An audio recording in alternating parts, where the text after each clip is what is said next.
ಒಂದು ಯುವ ಶಕ್ತಿ ಒಂದು ಕಾಲದಲ್ಲಿ 80ರ ದಶಕದಲ್ಲಿ 70-80ರ ದಶಕದಲ್ಲಿ ರಾಜ್ಯದಲ್ಲಿ ಒಂದು ಯುವ ಶಕ್ತಿಯನ್ನೇ ಹುಟ್ಟು ಹಾಕಿದಂಥ ಒಬ್ಬ ದಿಟ್ಟ ಹೋರಾಟಗಾರ, ನಿಷ್ಠಾವಂತ ಕಾಂಗ್ರೆಸ್ ನಾಯಕ, ಕಾಂಗ್ರೆಸ್ಸಿನ ಕಟ್ಟಾಳು BK ಹರಿಪ್ರಸಾದ್ ರವರು ಕರ್ನಾಟಕ ಪ್ರದೇಶ ಕಾಂಗ್ರೆಸ್ ಸಮಿತಿಯ ಅಧ್ಯಕ್ಷರನ್ನಾಗಿ ನಮ್ಮ ACC ಅಧ್ಯಕ್ಷರಾದಂಥ ಶ್ರೀ ಮಲ್ಲಿಕಾರ್ಜುನ ಖರ್ಗೆ ಅವರು, ವಿರೋಧ ಪಕ್ಷದ ನಾಯಕರಾದಂಥ ರಾಹುಲ್ ಗಾಂಧಿ ಅವರು, ಸೋನಿಯಾ ಗಾಂಧಿ ಅವರು, ಪಕ್ಷದ ವರಿಷ್ಠರೆಲ್ಲರೂ ಕೂಡ ಇವರ ಪಕ್ಷದ ನಿಷ್ಠೆಯನ್ನು ಗಮನಿಸಿ ರಾಜ್ಯ ಕಾಂಗ್ರೆಸ್ಸಿನ ಅಧ್ಯಕ್ಷರನ್ನಾಗಿ ನೇಮಕ ಮಾಡಿದ್ದಕ್ಕೆ ನಾನು ಮೊದಲು ಪಕ್ಷದ ಎಲ್ಲ ವರಿಷ್ಠರಿಗೆ ಹೃತ್ಪೂರ್ವಕವಾದಂಥ ಒಂದು ಕೃತಜ್ಞತೆಯನ್ನು ರಾಜ್ಯದ ಯುವಕರ ಪರವಾಗಿ ಅವರಿಗೆ ಅರ್ಪಿಸಲಿಕ್ಕೆ ಇಚ್ಛಪಡ್ತೀನಿ.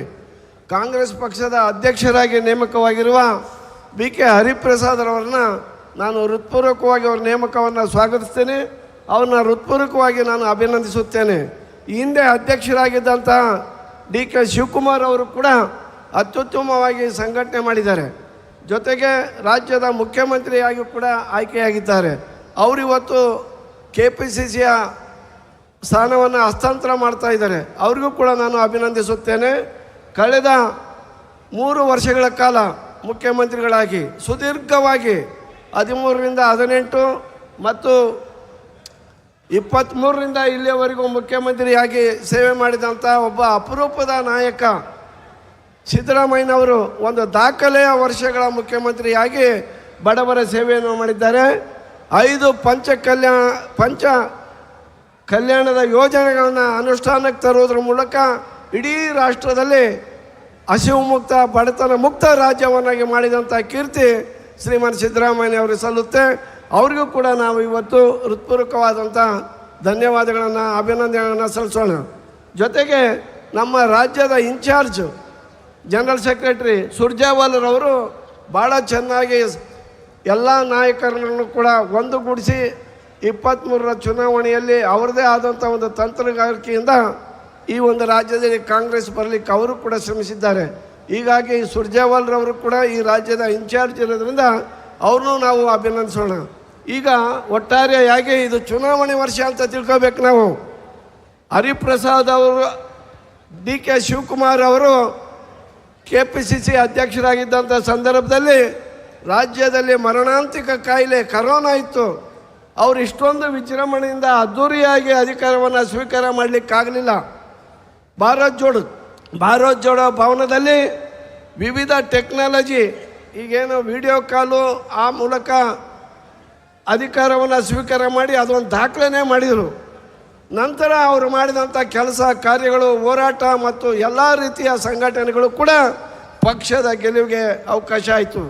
ಅದೇ ಮಾದರಿಯಲ್ಲಿ ಅವ್ರನ್ನ ಮೀರಿಸಿ ಮಾಡುವಂಥ ಶಕ್ತಿ ಇರ್ತಕ್ಕಂಥ ಹರಿಪ್ರಸಾದರವರು ಸಂಘಟನೆ, ಹೋರಾಟ, ಈ ರೀತಿಯಾದಂಥ ಈ ಏನು ಇವತ್ತು ನಾವು ಬೆಂಗಳೂರಿನ ಶೃಂಗಾರ ಮಾಡಿದ್ದೇವಲ್ಲ, ಅದನ್ನು ಅವರು 70-80ರ ದಶಕದಲ್ಲೇ ಇಂದಿರಾ ಗಾಂಧಿ ಅವರಿಗೆ, ರಾಜೀವ್ ಗಾಂಧಿ ಅವರಿಗೆ ಮಾಡ್ತಾಯಿದ್ರು. ಅದರ ನೇತೃತ್ವ ಹರಿಪ್ರಸಾದ್ ಅವರೇ ವಹಿಸ್ತಾಯಿದ್ರು.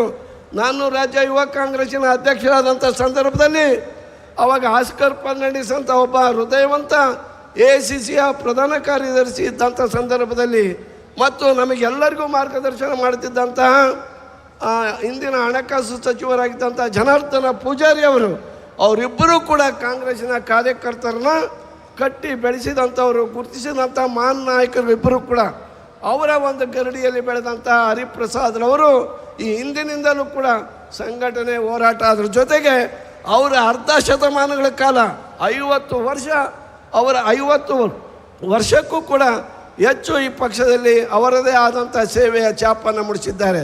ಅದರ ಜೊತೆಗೆ ರಾಜೀವ್ ಗಾಂಧಿ, ಸೋನಿಯಾ ಗಾಂಧಿ ಈ ಕುಟುಂಬಕ್ಕೆ ತುಂಬ ಹತ್ತಿರವಾಗಿ ನಿಷ್ಠರಾಗಿರ್ತಕ್ಕಂಥ ನಾಯಕ, ಪಕ್ಷದಲ್ಲಿ ನಿಷ್ಠಾವಂತ ಮತ್ತು ಅವರ ಕುಟುಂಬದಲ್ಲೂ ಕೂಡ ನಿಷ್ಠಾವಂತ ನಾಯಕರಾಗಿದ್ದಾರೆ. ಕನ್ಯಾಕುಮಾರಿಯಿಂದ ಕಾಶ್ಮೀರದವರೆಗೂ ಕೂಡ ಬರುವ ಎಲ್ಲ ರಾಜ್ಯದಲ್ಲೂ ಕೂಡ ಇನ್ಚಾರ್ಜ್ ಆಗಿ ACCಯ ಜನರಲ್ ಸೆಕ್ರೆಟರಿಯಾಗಿ ಕೆಲಸ ಮಾಡಿದ್ದಾರೆ. ಸೇವಾದಳದ ಅಧ್ಯಕ್ಷರಾಗಿ, NSYನ ನಾಯಕರಾಗಿ, ರಾಷ್ಟ್ರೀಯ ಯುವ ಕಾಂಗ್ರೆಸ್ಸಿನ ಉಪಾಧ್ಯಕ್ಷರಾಗಿ, ಹೀಗೆ ಪಕ್ಷದ ಎಲ್ಲ ಹುದ್ದೆಗಳನ್ನು ಕೂಡ ಅಲಂಕರಿಸಿದ್ದಂಥ ಹರಿಪ್ರಸಾದ್ರವರು ಕೇಂದ್ರದಲ್ಲಿ ಮಂತ್ರಿ ಆಗ್ರಿ ಅಂದ್ರೂ ಕೂಡ ಪಕ್ಷದ ಸಂಘಟನೆಯಲ್ಲಿರ್ತೀನಿ. ನಾನು ACC ಜನರಲ್ ಸೆಕ್ರೆಟರಿಯಾಗಿ ನಿಮ್ಮ ಸೇವೆಯನ್ನು ಪಕ್ಷದ ಸೇವೆಯನ್ನು ಮಾಡ್ತೀನಿ ಅಂತ ಹೇಳಿದಂಥ ಒಬ್ಬ ಹೃದಯವಂತ ನಾಯಕ ಬಿ ಕೆ ಹರಿಪ್ರಸಾದ್ರವರು.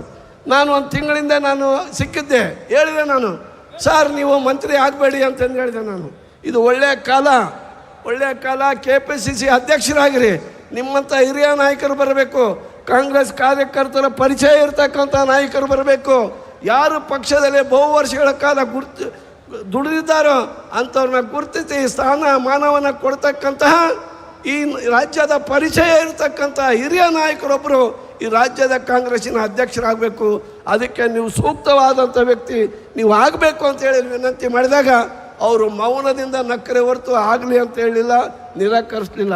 ಪಾರ್ಟಿ ಏನು ಕೊಡ್ತೈತೆ ಅಂತ ಮಾಡ್ತೇನೆ ರೀ ನಾನು, ನೀವು ಹೇಳಿದಂಗೆ ಮಾಡೋಕ್ಕಾಗುತ್ತಾ ಅಂದರು. ಸ್ವಲ್ಪ ನಾವು ಜಾಸ್ತಿ ವಾದ ಮಾಡ್ತಿರ್ತೀವಿ, ನೀವು ಹೇಳ್ದಂಗೆ ಆಗುತ್ತಾ? ಪಾರ್ಟಿ ಏನು ಕೊಡ್ತದೆ ಆ ಜವಾಬ್ದಾರಿ ನಾನು ಮಾಡ್ತೀನಿ. ಇಲ್ಲೇನೂ ಬೇಡ ಅಂದೆ AICC ಆಫೀಸಲ್ಲಿ ಕಾಯ್ಕೊಂತ ಕುಂದ್ರು ಅಂದ್ರೆ ನಾನು ಹೋಗಿ ಕುಂದಿರ್ತೀನಿ. ಒಟ್ಟಾರೆ ಕಾಂಗ್ರೆಸ್ಸಿನ ಒಬ್ಬ ನಿಷ್ಠಾವಂತ ಕಾರ್ಯಕರ್ತ, ನಾನು ಶಿಸ್ತಿನ ಸಿಪಾಯಿ. ಪಾರ್ಟಿ ಏನು ಹೇಳ್ತೋ ಆ ದಾರಿಯಲ್ಲಿ ನಾನು ಹೋಗ್ತಕ್ಕಂಥವನು ಅಂತ ಹೇಳಿದ್ದಾರೆ. ಇವತ್ತು ರಾಜ್ಯದಲ್ಲಿ ಆಡಳಿತ ಮಾಡ್ತಾ ಇದ್ದೀವಿ. 3 ವರ್ಷ ಅತ್ಯುತ್ತಮವಾಗಿರ್ತಕ್ಕಂಥ ಸರ್ಕಾರವನ್ನು ನಾವು ಕೊಟ್ಟಿದ್ದೀವಿ, ಸಿದ್ದರಾಮಯ್ಯನವ್ರು ಕೊಟ್ಟಿದ್ದಾರೆ. ಈಗ ನಮ್ಮ ಅದೇ ದಾರಿಯಲ್ಲಿ DK ಶಿವಕುಮಾರ್ ಅವರು ಕೂಡ ಆಡಳಿತಕ್ಕೆ ಇವತ್ತು ಚುರುಕು ಮೂಡಿಸುವಂಥ ಕೆಲಸ ಮಾಡ್ತಾ ಇದ್ದಾರೆ. ಇಲ್ಲಿ ರಾಜ್ಯದಲ್ಲಿ ಬೇಕಾದಷ್ಟು ಜನ ಸಮಸ್ಯೆಗಳಿದ್ದಾವೆ, ಅವನ್ನೆಲ್ಲವನ್ನು ಕೂಡ ಈಡೇರಿಸಿಕೊಳ್ಳೋ ಮೂಲಕ ಇದು ಒಂದು ಚುನಾವಣೆ ವರ್ಷ ಅಂತ ಹೇಳಿ ನಾವು ಕೆಲಸ ಮಾಡಬೇಕು.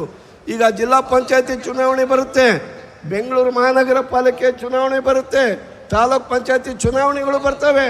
ಅದಾದ ನಂತರ ವಿಧಾನಸಭೆ ಚುನಾವಣೆ 28ರ ವಿಧಾನಸಭೆ ಚುನಾವಣೆ ಭಾಳ ಮಹತ್ತರವಾದಂಥ ಚುನಾವಣೆ. ಈ ಚುನಾವಣೆಯಲ್ಲಿ 3 ಜನ ನಾಯಕರು ಇವತ್ತು ಅಧಿಕಾರ ತ್ಯಾಗ ಮಾಡಿದಂಥ ನಾಯಕ ಸಿದ್ದರಾಮಯ್ಯನವರು. ಮುಖ್ಯಮಂತ್ರಿಯಾಗಿದ್ದೀನಿ ನಾನು, 8 ವರ್ಷ ಸುದೀರ್ಘವಾಗಿ ಸೇವೆ ಮಾಡುವಂಥ ಅವಕಾಶ ಈ ಪಾರ್ಟಿ ಕೊಟ್ಟಿದೆ.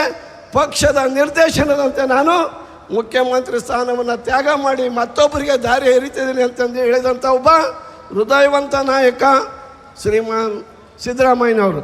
ಸಿದ್ದರಾಮಯ್ಯನವರೀಗ ನಮಗೆ ರಾಜಗುರು ಆಗಿರಬೇಕು ಈ ರಾಜ್ಯದಲ್ಲಿ. ಸಿದ್ದರಾಮಯ್ಯ, ಹರಿಪ್ರಸಾದ್ ಮತ್ತು DK ಶಿವಕುಮಾರ್ ಈ ತ್ರಿಮೂರ್ತಿಗಳ ನೇತೃತ್ವದಲ್ಲಿ ಈ ರಾಜ್ಯದಲ್ಲಿ ಮುಂದಿನ ಎಲ್ಲ ಚುನಾವಣೆಯಲ್ಲೂ ಕೂಡ ಗೆದ್ದು 28ರಲ್ಲೂ ಕೂಡ ಚುನಾವಣೆ ಆಗಿ ಮುಂದಿನ ದಿನದಲ್ಲಿ ಹರಿಪ್ರಸಾದ್ ಅವರಿಗೂ ಕೂಡ ಅಂಥದ್ದೇ ಯಾವ ಸಿದ್ದರಾಮಯ್ಯನವ್ರು ತ್ಯಾಗ ಮಾಡಿದ್ರು ಅಂಥ ಸ್ಥಾನಕ್ಕೆ ಅವ್ರು ಹೋಗಲಿ ಅಂತ ಹೇಳಿ ಈ ಸಂದರ್ಭದಲ್ಲಿ ಅಡ್ವಾನ್ಸ್ವಾಗಿ ನಾನು ಈ ಸಂದರ್ಭದಲ್ಲಿ ಅವರಿಗೆ ಶುಭಾಶಯಗಳನ್ನು ಕೋರಿ, ಎಲ್ಲರೂ ಕೂಡ ಬಂದಿದ್ದೀರಿ, ಜನಸಾಗರದಂತೆ ಬಂದಿದ್ದೀರಿ. ನಿನ್ನೆ ಮಳೆ ಅಂದರೆ ಮಳೆ ಇಲ್ಲಿ ಸಮುದ್ರ ಥರ ಆಗಿಬಿಟ್ಟಿತ್ತು, ಹೊಳೆ ಹರಿದು ಬಿಟ್ಟಿತ್ತು. ಹರಿಪ್ರಸಾದ್ ಅವ್ರಿಗೆ ಮಳೆ ಸುರಿದು ಅವ್ರನ್ನ ಅಭಿಷೇಕ ಮಾಡಿಬಿಟ್ಟಿದೆ ನಿನ್ನೆ. ಇವತ್ತು ಬಿಸಿಲಾಗಿದೆ.